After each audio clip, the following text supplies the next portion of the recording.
Welcome to the Raynin Threes podcast with Alan Ray and Mike O'Connell. Hello and welcome, ladies and gentlemen, to the latest edition of Raynin Threes. I'm your host, Mike O'Connell, here with Villanova Basketball legend Alan Ray. Hey, Ray and I have another special guest for you guys tonight. The legendary Villanova guard, 2016-2018 national champion, and now current guard for the SIG Strasbourg in the French Pro A-League, Phil Boo. Legend. Phil, what's going on, man? How we feeling? I'm good, man. I appreciate you having me on, man. I'm honored for real. What's the weather like over there, Phil, right now? Man, it's cold as hell right now, bro. It's cold, rainy, and gray skies right now, man. And just to give a little rundown, let people know, where you playing at, the team, how's the league out there, how's the city, just a little rundown for people that never been over in Europe, in those parts, because I've been there, so I know what it looks like, but Yeah. not everybody do. Yeah, I play for SIG Strasbourg, French league, man. For your location, probably like right on the borderline of Germany. So Germany's like 10 minutes away from me, which is crazy. And I'm like a 2-hour train ride direct to Paris. Hence the name, y'all, Strasbourg. It's close to Germany. It's in France, but it's called Strasbourg. Right. All right. It's funny because a lot of the cities that are nearby me in technically France are have German type names, So it's kind of more of a German city, if anything. So it's a good city though, real historical, a lot of culture here. I like it here. It's an easy city to live in. Yeah, it definitely is. I remember those are one of the better places I like to play against Strasbourg. I play in who did I play with in France? Ulm. Is Ulm still around? Not Ulm. I'm tripping. That's Germany, right? Po Ordez or something like that. I think they got bumped down this year. They weren't last year. Of course they did. Of course They got relegated. They got relegated, yeah. Of course they did. But yeah, I was down in Po. I liked it a lot, man. It was the weather was super warm because obviously we was down south. We was kind of close to the French Riviera too. I remember my teammates after every game, they used to take planes to Monaco and all this. I'm just like, damn, I just ain't have the energy for all of that. But it was definitely I definitely like France, man. And the cuisine is a little different there. You ever had rabbit yet? Oh, whoa, no, I haven't done none of that yet. Damn. Rabbit ear. I'm saying it like it's normal. Nah, but I definitely, that was the first time I had rabbit out there. It was in France. But back when I played, it was, I don't know, 10, 15 years ago. It wasn't a lot of it wasn't so Americanized, but I kind of enjoyed it. Italy was not Americanized at all, but really? France was. Yeah. France is cool. I like France. I'm not gonna lie. I like France. Me too. I like it so far too. Long travel though. It's a lot of driving, a lot of long bus rides for sure. It's a big country, so. But yeah. If you was down south, you in a good spot there. Y'all flying everywhere or y'all busing? Mostly we either fly, because we got a good train system that kind of goes everywhere. We take the train a lot too. Damn. We used to bus from down south. We used to bus everywhere. I know that's a hike, man. 12, at least 6 hours. 12, 13-hour bus rides. But we had, our bus was kind of unique. You could fold down the seats and it would make the whole bottom layer just one long bed, and then the top be one long bed, and everybody just be laying down that way. But yeah, them trips used to be gruesome, bro. They used to be gruesome. Yeah. And then as soon as you traveling for 13, 14 hours, and then they talking about, we got practice. Practice. Right when you get there, you got practice, right? Nah, coach, my ankles hurting, coach. Alan. For the kid. Yeah. Every time after the trip, never practice. My coach is actually Italian, so he actually talked like that. Yeah. He talked like that. Oh my gosh. Yeah, Phil, man, we just wanted to check in with you, man. We know you're doing great things over there for Strasbourg, and we see that you're like the leading scorer every night, man. So it's definitely fun to check the box score a little bit, watch some highlights on social media and stuff. So definitely fun to check in and make sure you're killing it over there, which is, per usual for you. So we want to go back to the original, all right, like recruitment Phil, right? Yeah, you're still in high school. You're still trying to figure out what's going on. Where am I going to play ball in college? Georgetown, Indiana, UVA, Temple. So were some schools that reached out to you and were recruiting you.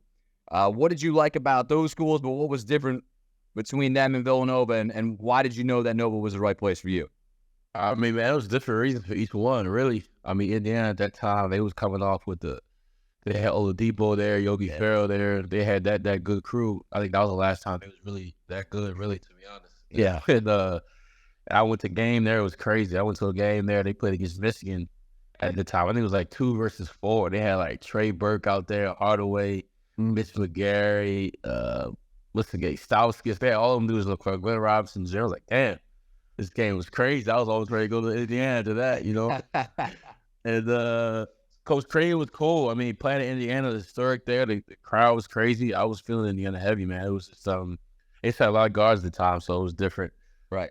Georgetown, I mean, yeah, close to home. I mean, that would be beautiful. That's 45 minutes from home for me. The school was nice. I like Coach Thompson and everything, just didn't really like the fit of the Princeton offense, to be honest. I'm keeping the book. I didn't like the Princeton offense. I couldn't go there because of that, really. So that kind of simpled things down. UVA was good too, but also felt like it was a little bit more of a slower pace for me. At that time, they were really playing the 35-second shot clock thing. Like, they were really doing that. I was just like, man, I don't know if I can play like that. But Nova was like the only spot where, like, look, we got this many guards, but Coach Wright was letting us know. And, like, everybody knows, like, man, you get there, Coach was like, man, we're going to play several guards together. Like, Archie's the point guard, but Archie was there at the time, and Dylan Ennis, he was like, man, y'all going to play together. Yeah. And I believed him because I seen him do it in the past. It wasn't just the coach just telling me something. You know what I mean? I know Villanova plays multiple guards, so I always loved it. I mean, growing up, I always watched Villanova, just watching the ball. I never thought about me going there, but in terms of watching, A-Ray and them guys play and Scotty and those guys, man. So when the coach told me, man, we played multiple guards, I believed him. And the culture there was great. The family environment there was great when I visited. Going to games is good. It just felt like a basketball school to me. So yeah, it was kind of just different from everybody else. That's how I felt with Nova, man. It just like you get like this different feel. Like it's like business. Like it's business. You're gonna go there. Like you gonna hoop. They're gonna take care of you. And I'm glad you brought that point up about like the guards. When I committed, it was just me, and I was trying to go there, the Nova, just because like nobody was there. You know what I'm saying? I'm like, nobody's there. I'm gonna get a chance to play Big East, like, But then like Coach Wright is like, all right, like I help with the recruiting with Randy, Curtis, and I'm just like, damn, Randy, Curtis, me, Gary, Derek Snowden, and there was another guy. He had wound up transferring. I'm like, how the hell is all of this gonna work? All these guys, right? I'm serious. I'm like, how's all this gonna work? I'm in the back of my mind like, yeah, I might take that offer to Memphis now. Like, I might go to Memphis, but I didn't want to play with DeJuan Wagner. But I get to Villanova, and it's really guard you, man. If you rebound, play defense, and defend, bro, you're going to be on the court. You're going to be on the court, man. You going to be on the court. But I wanted to ask you about the DMV, bro. The DMV, man, it's like a hotbed for basketball. Guys like Rudy Gay, KD, Dante, JJ Redick, Josh Hart. Like, what is it about that area that just produces so many like great players and so much NBA talent? New York was like that at one point, but it's kind of died down, and it's like you guys took over in that area, seriously, because y'all pumping out pros and good players year after year. Like, what is it about the DMV? I mean, I think it's just kind of the attitude of the area. You talk about guys from Baltimore, you got guys from PG County, DC, and just the competitiveness of when we all play against each other growing up. There was just so many good players I played against coming up. so many guys, man, just got better. It was such a competitive area, I feel like, coming out. And then you had guys like KD came before. And then once those guys like that and Melo, it kind of just gets everybody into basketball, really. I mean, Maryland's a big football state too, but basketball-wise, man, it's just something different. Just the talent. And then those guys always come back and play with you or play against you. So, you in the gym with them. And it just I feel like it just kept guys wanting to get better. And like if you wanted to hoop, you really had to give it all you had back there. I mean, just to get a name for yourself, or because the competition was great at all times. And it's crazy because I'm from the Baltimore area. I grew up right outside Baltimore, but I played UBT Takeover, which was more towards the DC area. Yeah. So in terms of talent-wise, to see what's coming around from where I was from and where I played high school at, and then go play Takeover, which was like, all my guys from DeMatha, Gonzaga, that whole WCAC land over there. So it was like seeing both sides, like dudes like Chris Jenkins and Josh, you know what I'm saying? Like playing against them in high school. Like Josh was a dog in high school, you know what I mean? Chris was an automatic like double. Like you couldn't guard Chris in the post in high school, bro. Yeah. Unstoppable. So I think just having that balance and seeing both sides, man, it was just so much talent coming after me. It's crazy. Like if you wanted to just grab a pickup game and just go hoop, like could you just go outside, or like did y'all meet up in gyms? And it also has to attest to like the guys in that area who like really didn't go that far, but obviously they was pretty good. You know what I'm saying? I can speak from just my high school alone. We had 7 D1 dudes, I think, just to my time span. And so then you had like the guys that came before me in my school. So if we wanted to play pickup, we used to play in my high school. But, we have guys from around the city coming around. And the guys before me, we had Henry Sims, who was older, but he played in my high school. So he would come back. Eric Gaggins, who played Notre Dame, So it was always just like a high-level guys. Like you said, there was guys that we didn't talk about, guys that went to lower D1, like a Towson or American University, but could hoop. So when it came to getting a good runs, you're going to have about, 15, 18 people in there, 11 probably D1, a couple of them probably D2, borderline D1, you know what I mean? So the competition was great. And that was my best. I mean, that's the most fun time I had, really, was high school open run. Ain't nothing better than that. Like, that's just the best to get, really. Respect.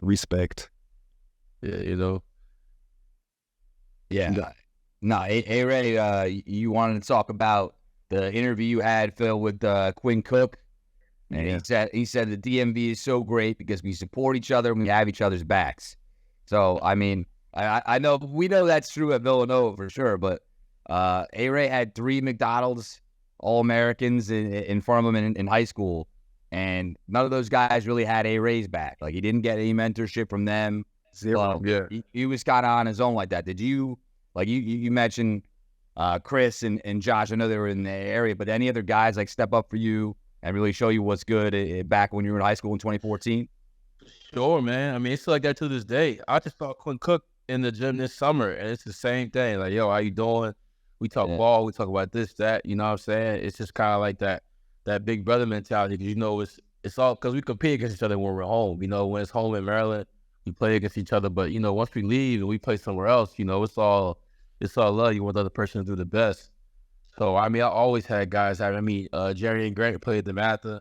Those guys I see around. Of course, Josh and Chris. Those are kind of like my old heads. Like I said, like Eric Gaggins. Those are kind of like the old heads that come back around and check how you doing, man. It was always kind of rooting for you when you left, because Maryland's a small state, to be honest. So having it, it not that much, not that much to do there really.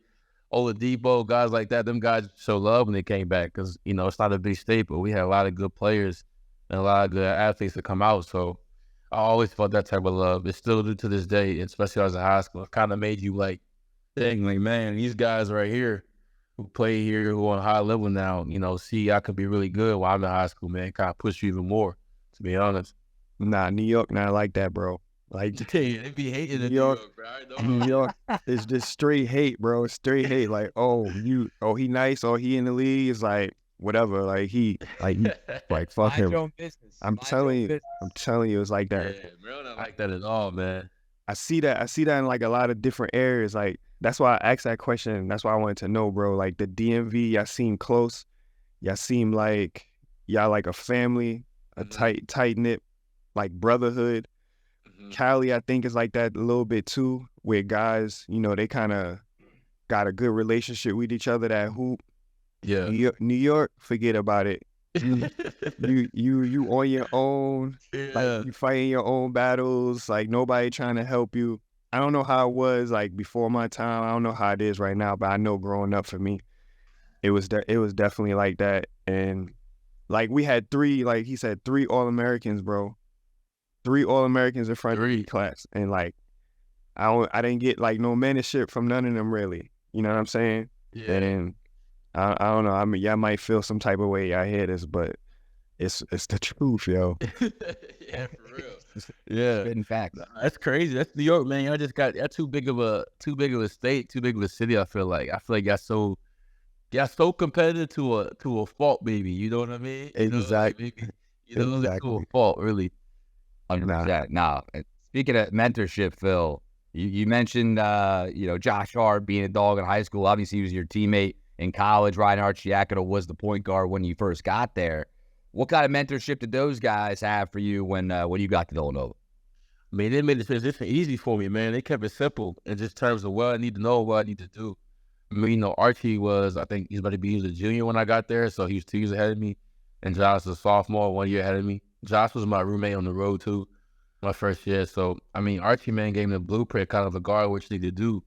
Avery kind of touched on it, man. If you can defend and rebound, you can be on the court, you're going to be fine. Because on offense, the way we play, you're going to get shots up. I mean, I was surprised how much, when I played my freshman, how much I would see the rock or come my way, or the trust I can call a ball screen and just shoot. You know what I mean? Like, you wouldn't think that would happen, but if you just get stopped with other end, don't be soft, handle your business, you're going to be on the court, you're going to be fine. It's that motion offense, man. It's like if you got a good IQ, decent basketball IQ, like you can find shots all the time. Like you don't need no plays run for you. And I think like if you come to Villanova and I'm not gonna say like you not smart, but if you can't figure it out, like basketball wise, the IQ, you're gonna struggle in that motion. Yeah, you're gonna struggle. Yeah, I've seen guys who just like, not actually don't have this IQ, how to score, how to think. It could be tough, but it's kind of a free flow in offense. Once you have the IQ down, you can pick your spots. It's kind of like that was one of my easiest thing to pick up was the offense. The other side was the hard part, adjusting to just college ball and just that. But offense, man, it felt like a glove for me. Yeah, the defensive end was definitely the toughest to pick up on, because it's like you gotta be there. Like if you in help, like you gotta be there. There's no, oh coach, I got there a little bit late. Nah, you gotta be there. Like you gotta understand your rotations. Where's the next passes? Like if you don't understand all of that, you're gonna be sitting on the bench. But that's what makes Villanova a good program, man. Yeah, and you had you got to press for the ball crazy. You got to really, you really kind of on your island on the one-on-one. You got to really hold you down, your man.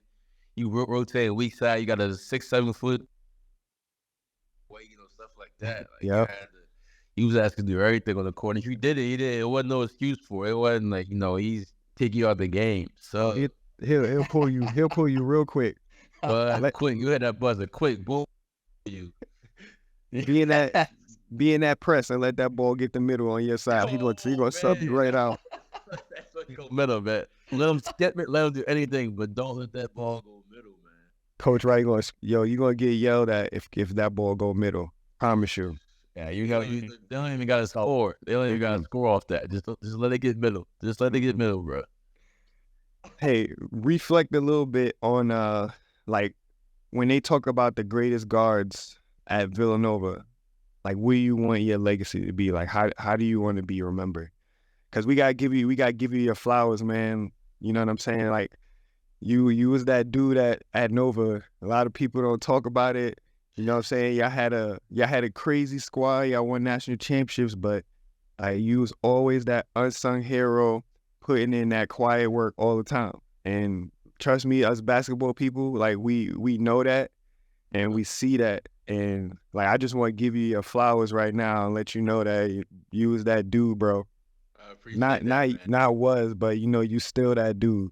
I appreciate that, man. Nah, that's crazy. Yeah, I mean, even thinking about that is crazy. Like I said, I grew up watching y'all, Fish, Scotty, Malik Wayne's, like that was the crew. This was before I ever thought about going to Villanova.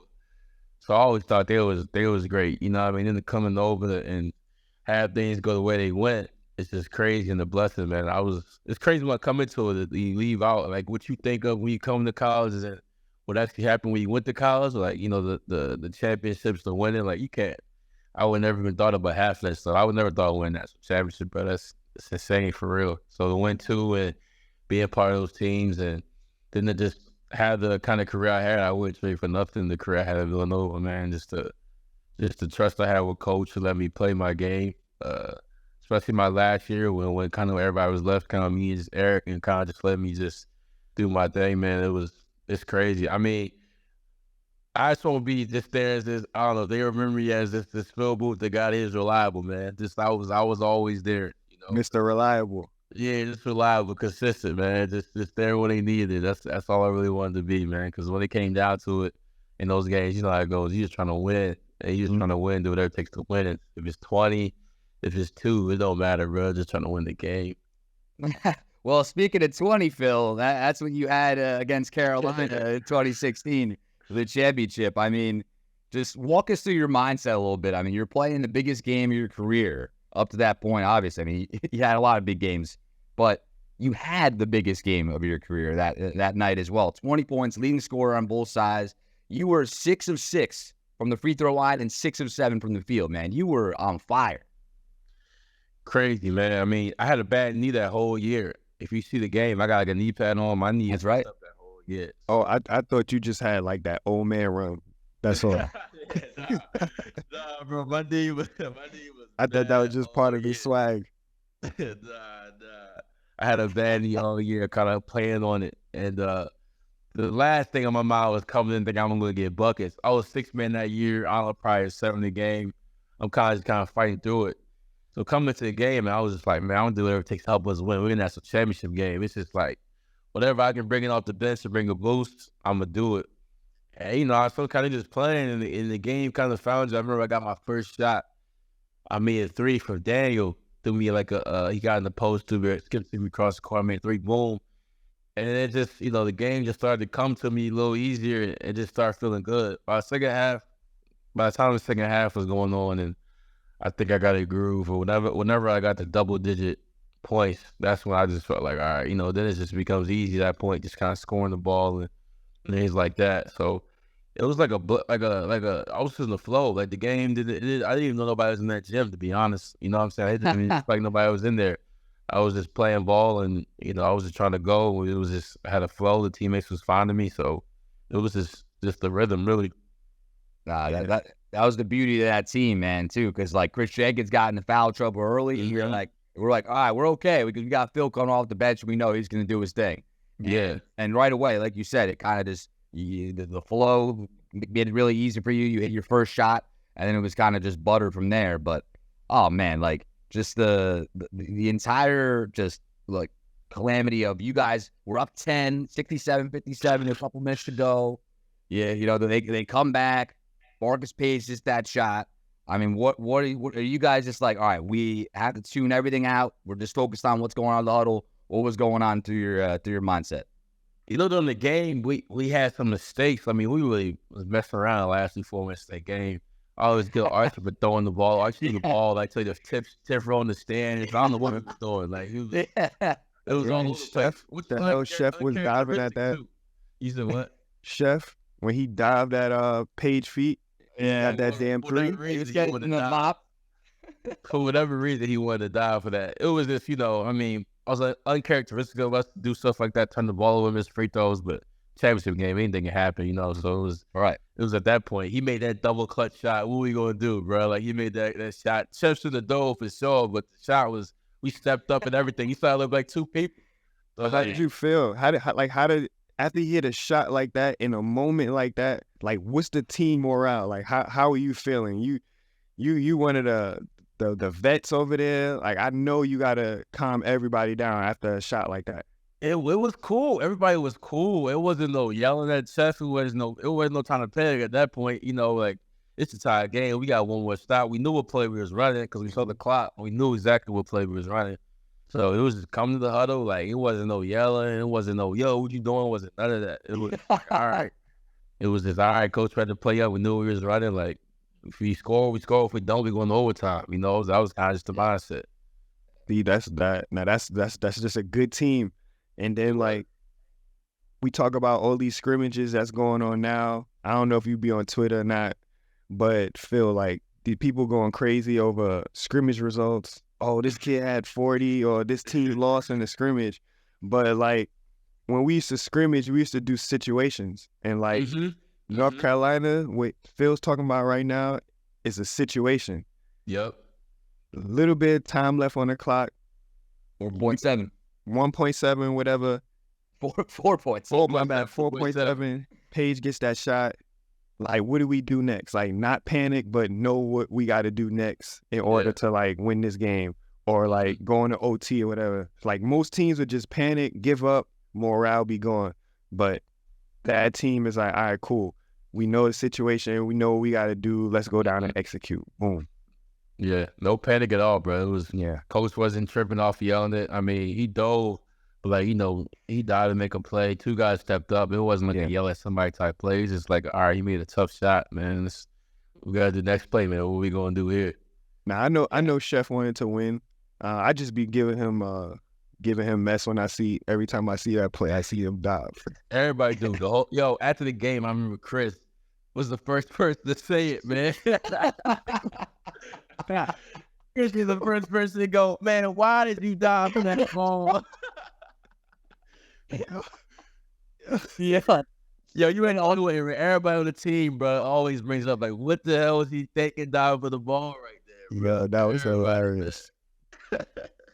Well, honestly, the best part in the moment, though, was he grabbed the mop from the kid, and he was mopping up himself. And that, I remember everyone, like, was like we, as fans, we were panicking. I know you guys were cool, like the other side of the pillow, but we were panicking. And we saw Chef grab the mop, and everyone was laughing. It was like, all right, it broke the tension a little bit. And I feel like he was doing that because he knew the play. He knew he had to be in. Archie was going to be in that area, so he knew, like, I can't afford this slippery right here. I don't want to slip again, right? You know, like, he's like, yo, I'll do this myself, because like, he can't slip right here. The game's over. You know what I mean? So smart. It was smart by him. I never pitched this to in the game, but when I watched the game back, I was like, damn, that was smart by doing that after the dumb dive. You made up for it with the mop. Yeah, for sure. That's funny. Oh, man. Yeah. Well, we talk all the time. Coach Wright always has you guys in the right mindset in terms of, you know, no time to panic, making sure everyone's still dialed in, and just move on to the next player, right? Short memory. You're just going to move on. But was there, you were there for a long time, Phil. You were with Coach for a long time. Was there any moments where Coach Wright was really fired up and he got you guys either got in your face or made you guys laugh in a way? It was a halftime of the game. What do you got for us? He definitely ain't never make us laugh on no game. I ain't never laughed on no game. I ain't heard until one joke when we ever played a game. So, Coach Wright, you know how he's doing. I mean, Coach Wright is the manager in a go way. I think one of the things I know about Coach Wright was he pushes certain players to do things that they don't think they can do. And he know, like, certain guys, he doesn't want certain guys to fit into a certain mold. So I think that's why you see guys come out of Nova so well-rounded, like JB or Mikkel, for instance. You see how they play. Like, they kind of don't really have any gaps in their game. I really credit that to Coach Wright, just kind of pushing people. So he was always, demanding coach, and he knew the level that we needed to play at and the standard that we needed to have. So when it was time to be fired up, it was fired up. I mean, in a game like that, championship game, like, he ain't no yelling or firing us up. We already, there's no lack of effort there. Everything we're doing is, you know what I mean? He can't hype us up for that, so. But, Coach felt like we was lacking. He already know, man, he'll get after you. Time out, man. 30-second time out, he can get going. So yeah, don't cover the middle in the press. He gonna get at you in that timeout. What? Don't dive for a loose ball. Anything, any little thing, that's really could get him going, man. Any little thing off. Nah, he definitely was demanding though. Definitely, like, especially like in practice. If we ain't get something right, we gonna do it until we get it right. Like, it don't matter how long it take. It don't matter. Like, he's pays attention to the details. that's really what it is. What I like about Coach Wright. Like I never played with a coach that like focus on the details so much. Like just the little stuff that makes you so much of a better player. And I've yet to be coached by somebody like Coach Wright. Me too. And I don't know. I doubt that I ever will be. That not to say that I'm going to play again, but like I just Coach Wright is just different breed. I remember I went to Europe. I remember my first year in Europe. I'm playing in Rome, and somebody drives ball side, and I don't help. Coach is like, "Alan, help!" I'm like, bro, it's ball side. I'm like, I'm not leaving my man. I'm like, and he a shooter too. Hey, Alan, listen, escúchame. Like, this isn't Villanova. Help. He's like, help. I'm like, yo, bro, I'm just not wired that way. Like I lost in the Big East because of that. I helped off Mike Gansey and he hit a 3 in my face. And we was done out the tournament. So no, I'm not helping someone. I'm not helping. Nah, for real, man. His details are making it great. Like you said, I ain't gonna never play nobody like that. Yeah. In terms of details, I mean, I'm talking about like where to take the ball out of bounds that, just anything's minor. So, like A-Ray said, practice, man, is when he really drilled that in. So when game time came, a lot of it was a habit. Practice was when he really would overdo the details on you, even to so much you like, yo, damn, man, he's tripping. But it was like everything he did was for a reason. There was definitely times I'm in there like, man, he tripping right now. But Coach, man, everything he had was a purpose. Nothing he did was dumb or nothing he did was just for his fun. Everything he did correlated to the game. Phil, we had Colin Gillespie on the show a couple months back, and he was talking about a game. It was your senior year, right after you guys lost to a brutal game to Penn. You go to Kansas. You guys were winning like the whole game, and Kansas, I think, was ranked in the top 5. You had 29 points. It was a devastating loss. It felt like a game that we should have won. Obviously, that didn't end up happening, but I remember Colin was telling us that you were so pissed off after the game. You were throwing stuff around the locker room. You were like, oh my God, this is my last go around, man. Like we had to get that win. Like can you take us back to that? What was going through your mind and how you felt? Because you had a hell of a game, and you guys should have beaten Kansas again. That was the build up, man. That was me and Eric's last year. We had a super young team. Yeah, that was the year when we lost. So that means everybody went to the league. Jamie, Dante, and Mikhail. Yeah. So we had Colin stepping up to play. He's starting now after playing 10 to 12 minutes a game last season. Jermaine has to start. He didn't play at all last year because he broke his hand the year before. Right. Dada Rousey has to play now. He was playing 10 to 12 minutes back in Belmont, so he has to be a starter guy. And then we had Sadiq Bays first year. He's a freshman, so he's picked it up. So we had a lot going on, and then we had me here there with kind of vets that kind of knew everything. So it was kind of just the whole time of just trying to bring everybody along on the same page. So we lost a couple of games up into that we probably should have won. And the Kansas game was one where we just missed stuff because little details, stuff we had to end. We just didn't have it cleaned up enough, and it cost you the game. But, it's the number 1 team in the country. They're undefeated, I think, at the point. Yeah. It's at Kansas, and we up, Once you get that, you got to just finish the game. And we hooping, we rolling. And just some little things cost us the game, man. I just lost. It was just a little build up. I lost. I think we ended up we won a pretty good run after that because we started Big East strong. So it got us going, man. But, it was just on the road, take a win. Kansas on the road, man, especially at a time we needed. That could have been a big morale boost for us as a team just to get that win. But, it happens. Yeah, you guys won 11 in a row after that. And, I mean, that Big East tournament, that run, you were MVP of the Big East tournament. You and Eric were absolutely electric that entire run. And that was a very underrated season in my eyes. I mean, because Villanova fans they're very spoiled, right? Everyone likes to talk about, we're not in the Final Four, Final Four bust. But that season was so much fun. I was at school obviously at the time, and man, you guys had a couple great games. And the Big East tournament though, that you guys were like, you know what?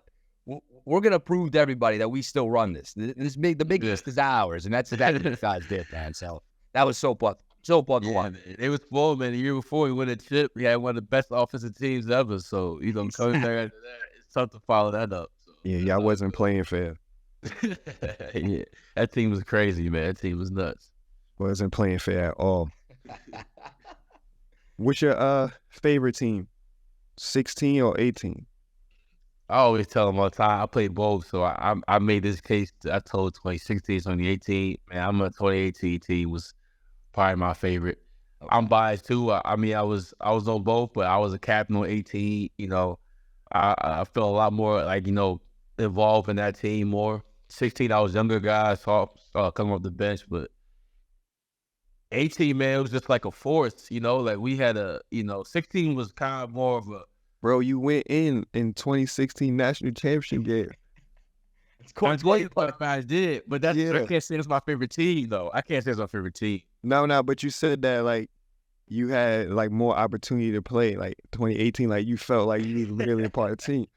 Bro, you just went in the national championship game. You're right. It was equal opportunity, but Nah, you're older. It makes sense. Yeah. the ATT just was like in terms of, man, we was beating dudes by like 30 and 40, like it was nothing. Like we were just wiping these off the court.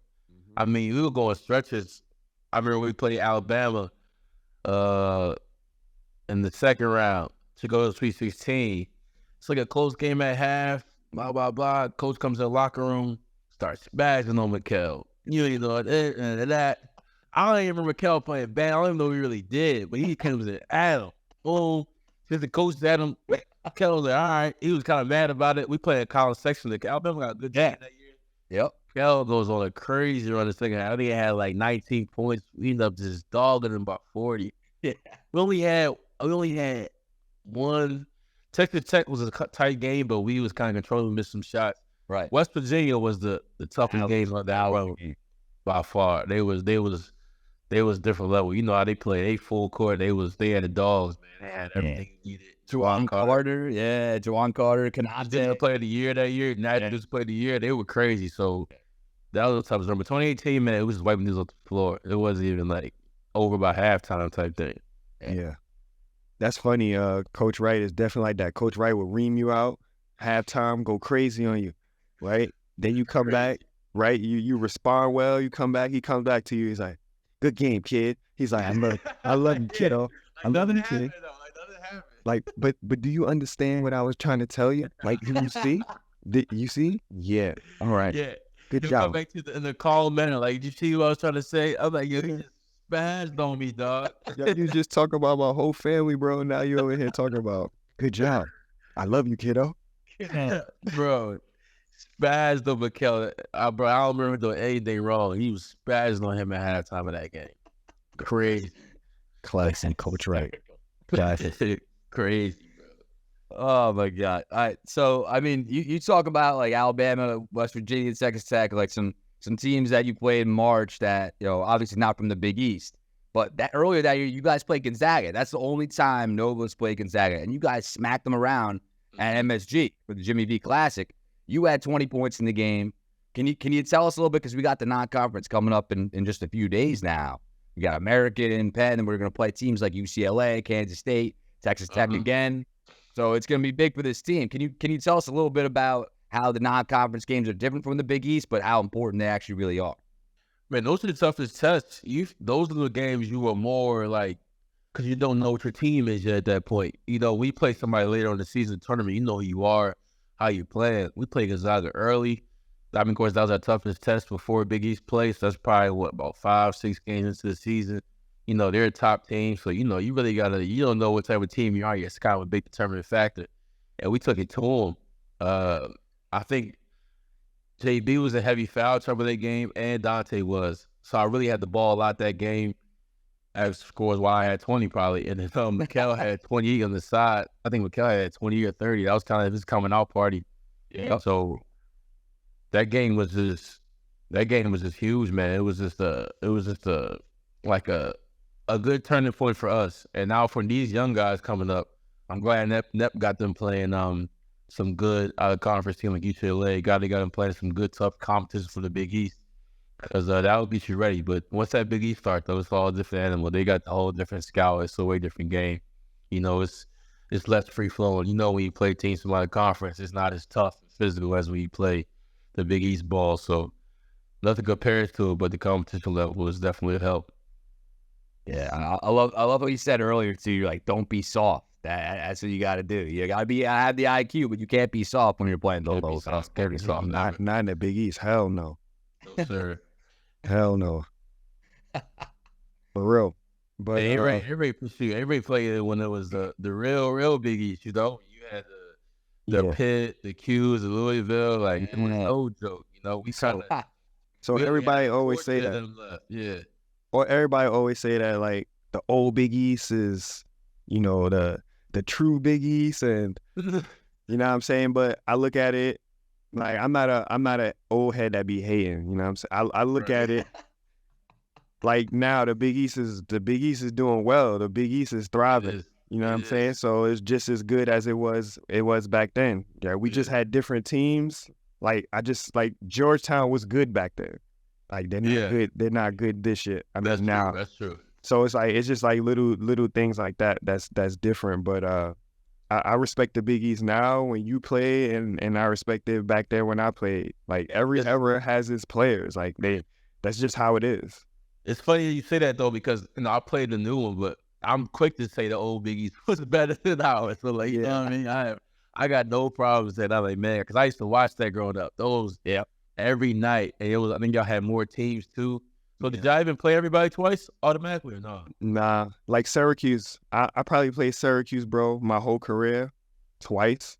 Really? Yeah, I didn't play them my freshman year when Melo was there. We played them my sophomore year, and I think my senior year. That was the only time I played the Qs. Because I had too many teams. You got like Rutgers and all in there. Yeah, Rutgers was still there. Freaking Quincy game. Notre Dame. Notre Dame was in the mix. Like, I know forget about Notre Dame. It was like 16 teams. It was loaded. Yeah. And that they all left because of football. You know what I mean? They all went to the SEC because of football, and I like what the Big East has now though. Is UConn about to leave again, isn't they? They was talking about it. Yeah. They were talking about it, but I don't think so. I don't think they're gonna go to Big 12. So much moving, man. That football money got everybody moving around. Yeah, exactly right. They talking about Gonzaga joining the Big East. That's gonna be a far trip. Bro. It is. But one I would want to take. I would want to take that trip. You know, Gonzaga, what they in Washington, right? Yeah, they all the way over there. They fit the mold. I think, you know, kind of a basketball school, the way they play, they fit the mold. They kind of remind me out when Creighton joined. It kind of just makes sense. You know, so it would be smooth. It would be good comp. And they don't want to play that little weak conference with Pepperdine and all that. Exactly. San Francisco and all that, man. You gotta be exactly. I want to ask you, like for all the young guys that's out there, like young kids, like recruits, like how to be a pro, like how, and you could be one in college, but like if you're trying to do things and like you really want to take advantage of the game, like how should you go about it? You know, like I want to hear from you, like work out, eating right, you know, like taking care of your body. Like how do you be a pro? How do you have a long career? Because with all this social media nowadays, bro, it's just, I feel like it's just be pumping out the wrong message sometimes of like what it takes to like really be a basketball player. So I just want to get your thoughts on that. Yeah, I mean, for me, it's more about kind of like the little things, you know, kind of what the good things I do in my game and kind of making them great, and then just picking the little piece of the other parts of my game where I can get a little bit better at, you know what I mean? And kind of figuring out, like, especially my role on this team, it's more of a scorer. So I'm definitely always looking at different ways to score and finding ways and how to like amplify what I do well and just take it to another level, you know what I mean? And know how defenses play me. Taking care of your body is one. Being available is the biggest thing out here, especially, you know, being able to play, just being healthy is huge. So just taking care of all the little small things for me, man, and kind of don't forget the basics neither. You know, like, you know, don't ever stop working on your handle. Don't ever stop working on a form shooting. Like, all that stuff still matter, bro. That stuff ain't just something they teach you when you 5 and you stop doing it. Like, you know what I mean? Like, that stuff translates to still is important. So, and I think just keep being, I mean, I don't know if kids are, but keep being a student of the game. I don't know how these kids are now, if they really watch games or watch film. A lot of these kids don't even watch the basketball that Whatever come up on the gram. If a highlight come up on the gram, that's what they watching. They watch highlights. They don't watch games. They watch highlights. You know what I mean? So watch real games, man. Like really sit there and watch the game. Like see the ups and downs. See the mistakes people make. See the actual real flaws in the game, or not just when everything look good, but really see how dudes play, man. Because there's a lot going on in the basketball game, especially nowadays. The game is changing, so you got to be really just study the game and just find ways to see yourself implement it well. You know, just really just always trying to find ways to get better. Yeah, you hear that, youngins? Off the court, take care of yourself off the court. On the court, continue to get better. Like, let's not be out here. You have one good game and let's not go work out for 3 weeks straight because you feeling yourself. Stay in the gym. Continue to get better, because trust me, not everybody is doing that, and like that's how you're gonna separate yourself from the other players. Yeah. You hear Phil Booth saying it. Great player, professional player, 2 national championships. Like, it is what it is. You can't cheat the process. Mm-hmm. For sure, definitely can't. Definitely cannot.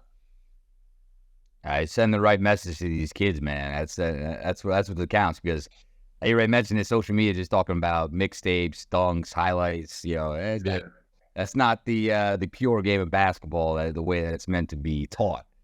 He went to that, man. And that's exactly right. And I feel like Villanova, Coach Wright, Coach Neptune, they're doing a good job at kind of making sure that everybody is focused on the fundamentals when they need to be. So, Phil, just a couple last questions for you, man. This is from your friend Tucker Gavey. He wanted to ask it. Could you have dropped 50 if you wanted? In what? Is this the regular game? Yeah. I hope I would. If I had them shots up, I hope I could get 50, man. I never took enough shots to get 50 points. No, I could ask something like that. And that's what I'm saying. That's Tucker for you, man. So I just had to get that in for him. So hold on. He talking about in Europe, or is he talking about like Nova in general? Did he say where?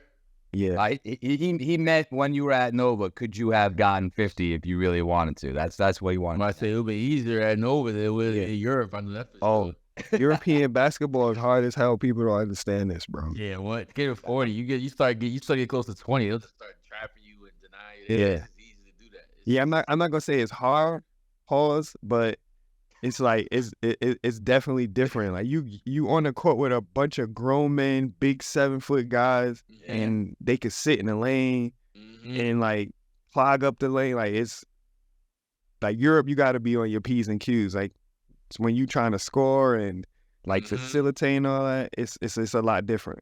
Europe can manipulate you and like make you like, if they really want to, they can really make you just get rid of the ball. Like, every single time. Yeah. They can just find ways to where they can put 2 on the ball when you got to pass it. The way they can sit in the paint, it just play certain angles. It's like, it's different. It's just not that much space. So yeah, and they can really control. Like, we don't want him to score no more. Like, let's just do this now. Like, all right, damn, I gotta pass. I gotta get off the pill. You know what I mean? Like, all right. So crazy. You see guys getting off in Europe like that. Like, these guys are good, because it's a lot harder in Europe to play. Like, they style of play and how they play is different compared to America. So you doing your thing out in Europe, I salute you. Yeah, I do. Man. Appreciate it, man. You know how the scoring is out here. You got to really think. You really got to know how the game is played to score out here. For real. You got to know what you're doing. And you got that pressure, too, because, you know, they're saying you home. Like, hold on. He not averaging 20? I got to start looking at other players. Yeah, for sure. Yeah, I already know how it is. But we ain't gonna badmouth nobody right now. We leave that alone. Phil, I did have to ask you, so you're wearing like the red and blue uniforms, white for Strasburg. What was your favorite uniform in college? That we wore at Nova? Yeah. Because you guys had some good ones, man. I got that my last year when we had them throwback, the blue joints with the baby blue stripe on, I think, on the roof. Yeah. I think that's what it was. I think it was like a 1985, like, classes or something. It had the yellow outlining? Nah, that was 2 years later. It was before that. Yeah, it was just white. After us got all the good unis, man. After we went to sip, they got all the hot stuff after we left. Like, bro, you saw our stuff? Yes. They got like the black. They got the light blue. Oh no, that navy blue with the white and yellow trimming.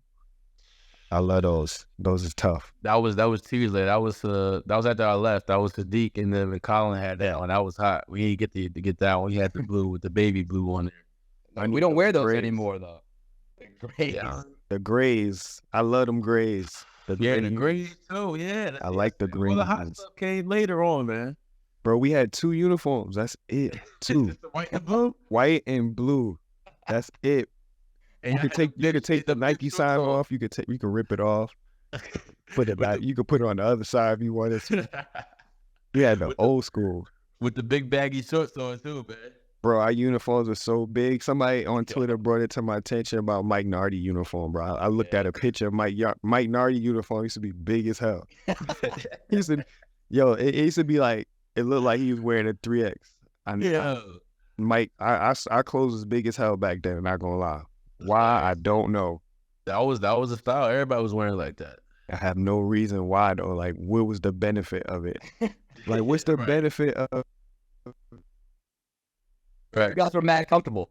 We definitely was. You guys had the American flags on there too. Did you have that, A-Ray? Yeah, I think one of them unis we did. That's pretty sweet, man. Yeah, it's tough. Yeah, at least you had that. But no, I just had to get that one in because everybody's like, they either love like the new uniforms with like the dark navy that almost looks like it's black with the light blue with the navy, because we don't wear the ones that you guys won in 2018. Like those were so clean, the whites especially. For sure. Great too. We don't wear them anymore, and like I don't know, it sucks, man, because it was a nice throwback vintage look. But I think once we won the chip in them, they was like, yeah, we're not bringing them back out. We're gonna vault these ones. We're gonna vault them, man. Yeah, I remember those. I remember when we started winning them, they kept asking us what we want to keep wearing with the white, and dudes was like, man, just keep this white one on. We was kind of liking that uni. That uni we wore, I think, like from the Big East tournament on. Mm-hmm. That's right. Exactly. Yeah. Last thing I got for you, Phil. Just wanted to know, like, what are you looking forward this year to Villanova and their season? You know, rough one last year. Mm-hmm. Definitely made some moves in the portal. Sure. We hit the recruiting trail. We won't see those guys till next year. But like, what are you looking for this year from Nova? You know, as a alumni, you know, not like fan, you know, we alumni. Like, what do you expecting from the team? I mean, I was there this summer and I played with them, man. So they crazy talented, no question. I mean, they got talent through the roof. Those transfers are looking real good. I mean, as alumni, man, I just want to see them to get like that spark back, you know, like that Nova spark to them. I think it's going to take some time for them to get adjusted to see it, but you know how it was when you played, you got the Nova on your chest, you know, especially now, they're really gunning for the kids. They don't really know something new, so you might not know how it is when you're in the Big East of Villanova, man, but, you know, teams want to beat you bad, you know. So kind of get that dog, that spark mentality back, get some road wins, you know, get them tough, ugly wins, you know, stuff like that. That's kind of what I'm looking for them to see, them tough, nasty wins for real. Yeah, I want to see them relax, man. Like, they be, like, last year they looked all uptight when they was on the court, like just be relaxed, like you said, get that dog, that swag back. Yeah, they need that back. Yeah. Like, we know we're gonna get everybody's toughest game every night, but at the same time, we know we them boys too. Yeah, you know what I mean. You gotta know what's looking forward to and know how to carry it. I remember that from our teams. It was 2018. We was number one shoot majority of the season. We used to love the road, man. When we used to go on the road, it was like, young nuts, man, that used to have us on 10. Yeah, me too, bro. Always play well on the road, bro. 2 things I love: playing on the road and hitting my first shot in a big game. Silence the crowd. Yo, you play in a big game and you hit your first shot. Oh man, it's gonna be a great day. That's how I go, man. Love the road, bro. The road. Yeah. Man, we had the first test, Villanova, Maryland. That'll be November 17th. So that's going to be the first real test. We could play American Lemoynes, as A-Ray likes to call them. And then Penn. Is that at Maryland? It's at the Pavilion, so it's on campus. I always wish we had a game at Maryland when I was there. I know.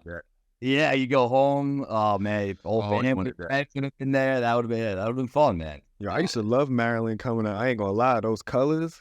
Steve Francis, on it. Yeah, Yes. yeah. Speaking of uniforms, they got Steve Blake was over there too. That was no school. I love Maryland coming out. Maryland obviously my sophomore year, but when I was coming out, Turgeon just got there and they had like 10 guards there. I couldn't go. Yeah, Yeah. right.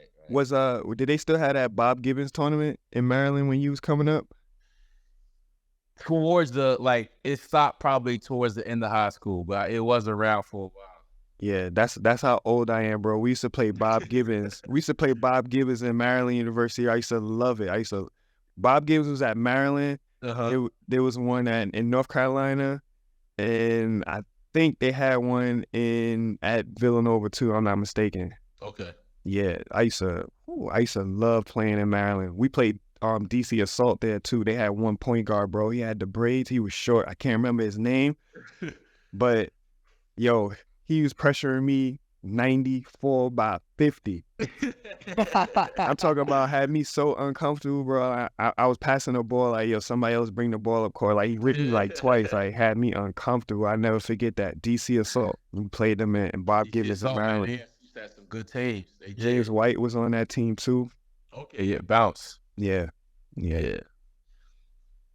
Well, Phil, we really appreciate you taking some time to hop on the podcast with me and A-Ray. It was a lot of fun, man, and best of luck the rest of the season. We'll hope to catch up with you again soon. Thanks, man. I appreciate you having me on, man. And good luck going forward the rest of the season, man. Yes, sir. Yeah. Thanks, Phil. Thanks, We man. really appreciate it, man. No doubt. Yeah, Phil. Good luck tomorrow, man. Kick some ass. Thanks, man. Appreciate it, man. See y'all. All right. All right, man. Appreciate you. Phil Booth, everyone. Hey, Ray, that was a ton of fun catching up with DMV's finest, Maryland's finest, and Phil Booth. A lot of great memories. You guys connected, obviously, playing in Europe. Hey, that was great, man. I'm excited to have him on again in the future because he knows ball, obviously. Now, it was great having Phil on there today. And he's Mr. Reliable. All right, that's right. Because we asked him, you know, how does he want to be remembered, like his legacy at Villanova, and he said reliable. He wanted to be remembered as one of those players that was reliable, and that's not a bad thing to be remembered by, you know, somebody that's very reliable, and he was, you know, just one of the great players from Villanova. Is his jersey been retired? Not yet, I don't think. Yeah, we're getting McKell this year. Yeah. But no. On the 17th too. Yeah, that's a big night, man. It's a big night.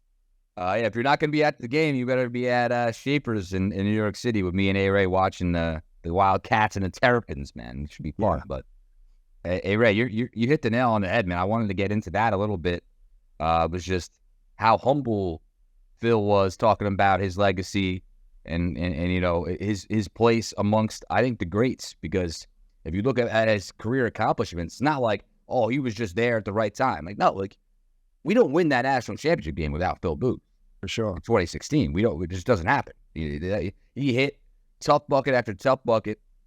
The one right before halftime, we had a block. It was a 4-point swing. It would have been 41-32. Instead, it was 39-34. Carolina was up 5 rather than 9 at halftime of that 2016 game because Phil hit a ridiculous turnaround jump shot from the free throw line to literally give us momentum heading into halftime. So we don't win that game without him. He's a humble guy. It was not, you know, I'm glad you gave him his flowers though. That was cool. I could tell he appreciated that, getting that love and support from you. But man, like, just what a career, what a great guy, great, you know, just great mindset. And I'm glad that he's doing really well for himself with Strasburg. Because man, you check the box score every night. He's got 15, he's got 20, he's got 25 points. So just an absolute pleasure to have our guy Boo on the program. Yeah, he did a great job today, and he's in a great spot in France and Strasbourg, and we brought that up too, just in case people don't know that. Like, that's a German name, Strasbourg. but it's in France. It's a lot, and like he said, a bunch of the area around is like that. They got German names, but he's in a good spot. He's comfortable. When you see guys playing well like that in Europe, like they're comfortable. Trust me, it takes a little bit to get comfortable over there. But like you said, Phil's a great player, and we touched on the basketball IQ that you pick up at Villanova, and it just translates all over the world to any style of basketball. So I'm not surprised that he's doing good, and I know that he'll continue to do good. Mr. Reliable. Yeah, and I love that Mr. Reliable. But I love also how he was talking about how he wound up at Nova, right? Like Indiana, he really wanted to play there, but just like either it was crowded backcourts or he didn't love the style of offense. He was talking about UVA a little bit, which I find hilarious because all those guys do is score 50, 60 points a game year in and year out. But hey, great program. They won a championship of their own back in 2019. But I mean, just hilarious that Phil was able to walk us through that process that he had as a high school kid. And man, boy, are we glad that he wound up as a Villanova Wildcat, because a lot of great memories watching him play. I obviously, was there when he was there for a lot of those years. We had some great overlap, and we have some mutual friends. Shout out to our guys, Tucker Gavey, Noah Palo, those guys, Phil Perino. It's a lot of fun connecting with the team through them, and Phil did not disappoint today, Ray. He brought the heat. We had some great laughs, a lot of fun. I could tell he was still fired up because you remember talking with Colin about that Kansas game, right? About how Jay was spazzing on everybody out because Phil was going crazy, flipping chairs and everything after he dropped 29 in a loss. Oh man, just should have had that one, but it was hilarious to see. He still got that passion, man. We got to get some more stories about that Kansas game, because I know that Kansas game keeps coming up every time we talk to somebody. So we gotta get down to the nitty gritty of that Kansas game. Somebody who's actually like paying attention and knew what the hell was going on, like everything from all angles. I gotta hear that story because I already know how Coach Wright is, so I could imagine it. How about too at halftime of that Alabama game? Coach Wright going at Mikal, and Mikal comes out and balls out in the second half. We end up winning that game 83-58. He was right. It was a close game. At halftime, Colin Sexton led Alabama's team. They were a solid 8 seed, and we gave them the business in the second half. So, just great to talk about some of those memories, and I'm glad we got his 2 cents on the guys this season. Real looking forward to what we're going to be able to do in the non-conference. And, hey, Ray, we're going to be all over it, man. We'll be covering every game. Whether it's pregame, postgame, during the game, we're going to be giving you guys a lot of intel, a lot of coverage about what's going on the court, off the court, and what really the A-Ray vision that you're going to be able to give us, man. Season is right around the corner, Monday. I can't wait. Like, we've been waiting a long time. We finally getting back into the swing of things. I would start singing right now, my song, but I'm not going to embarrass myself. Come on, but we ready. We ready. We ready. We ready. Yep. So Monday is going down, but like you said, man, we got a lot to look forward to. Mm-hmm. Happy to get the season going. Happy to see these guys on the court playing because I already know how the off season be. Mm-hmm. Just get real antsy and just want to go play against somebody. So I'm excited. Monday, I will be tuned in. Is the game going to be on TV? That's the question. This is American University. Is the game going to be on TV? We're going to have to figure something out, man. We're going to have to figure something out. FS2, CBS Sports Network, ESPN 8, the Ocho. The Ocho. Somebody got to be showing this game today. Got to be showing this game on Monday. Something's got to give, right? So we'll figure it out. We'll make it happen. We'll make sure we tune in. And, plenty more coverage, plenty more great interviews with whether it be former players, media guys, just people close to the program. It's going to be fun, right? Phil was awesome, so shout out to him. He was great. So much fun catching up with him, and I'm looking forward to getting back into it soon with him and Colin and Jermaine. Best of luck to those guys. I mean, it's going to be fun, man. Hopefully we'll get some other guys on soon as well. We have some things in the works. This is what we do here, Raynin Threes. We bring you guys the best content we possibly can when it comes to Villanova, when it comes to the Big East. And I think we're doing a good job of doing that right now, and it's just going to continue to get better, my friend. Yes, sir. Raynin threes on Twitter. That's Raynin, Raynin. That's right. All right, don't forget that. Then you got A-Ray for 3 at Twitter or X, whatever you want to call it. Twix. Yeah, I like that Twix. Twix. OC, what's your handle? MJOC_IV. That'll be me on Twix.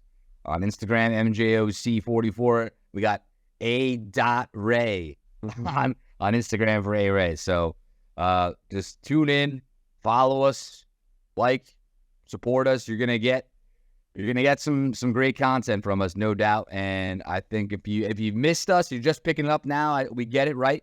Basketball season, at least NBA just started. College is starting up this week. I mean, catch up a little bit, right? You can take a look back at the archives, tune into some things. We had Bill Raftery on, Seth Greenberg, Steve Lapis, a couple former players with Jermaine and Colin. Just had Phil on, so we're gonna continue to fire these guys up and get them on here and just chop it up with them because it's been so much fun. A-Ray, I really just want to applaud you, man. You're doing a heck of a job. I know this wasn't your thing, but here you are now. You're a pro. Talk about a pro's pro, A-Ray. You know what's good, man. I'm serious. It's just the chemistry. Everybody is just I think they feel comfortable right away hopping on here with you, man. So a lot of fun and looking forward to continuing to do some great work with you. Appreciate you, OC. And you and Nick, I always tell you guys all the time, I appreciate you guys and everything that you guys do for me. And I am getting a little bit more comfortable. And yeah. It feels good, really does. And I do like when we interview people, it's kind of funny because I'm going into interview, like kind of nervous a little bit, but then like soon as I see them on screen, it's like, oh, what's up, A-Ray? I'm like, all right. Yeah. Like I forget, like, okay, they know who I am. Yes, they know who you are. Yeah, Phil was like, oh, there he is. So, man, that was great. It was a lot of fun, man. It's hard being an old head. Trust me. People forget about you. Yo, you referred to yourself as an old head, too, during the interview. I was cracking up, man. I was like, yo, I can't believe that. But I thought Phil was going to be like, oh, man, come on. But nah, he agreed. Oh, man. Oh, my goodness stuff. But just gotta love Phil, Colin, Jermaine. These guys were great. We're going to make sure we can reconnect with them throughout the season. We know they're busy, but just can't wait for to really get into it, man. Because it seems like we just started this, A-Ray, and now we got the ball rolling, and here we are, just season starting, and I just can't believe it, man. It went by like that, and we're full steam ahead here. The Raynin threes train is not stopping. Hop on, enjoy the ride, because we're gonna continue to rip it up here throughout the season and beyond. Let's get a W on Monday. Like let's get a win. Let's get a win, and let's look good while we doing it. All right, it's gonna happen. It'll happen, man. I can't wait. I can't wait. I don't want anybody in my comments on Monday talking about, hey, Alan, do you feel concerned with the way the team played today? Then I don't want to hear none of that. You know what's gonna happen, regardless. I just want the comments to be like, we back. Villanova is here. We gonna be good this year. Like that's what I want to hear, because that's gonna mean we had a good game. If we didn't have a good game, you're gonna hear hey, are you concerned about the way we played today? It's only the first game of the year. Nah, I don't want to hear none of that. We'll be all right. Yeah, you gotta have the optimism. But regardless of what happens, A-Ray, you're always going to have those guys in the comments saying, yo, what's good with this? Even if we play really well, there's going to be one player. Oh, how come Mark Armstrong didn't get more playing time? It's not. It's always something, A-Ray. So we're going to have to deal with it. We're going to do our best to answer, give our 2 cents on why we feel that happened, why it didn't happen, and things like that. And we're going to have a great time doing it, A-Ray. I'll tell you that. So when they ask, why was Arch in the game, what you gonna say?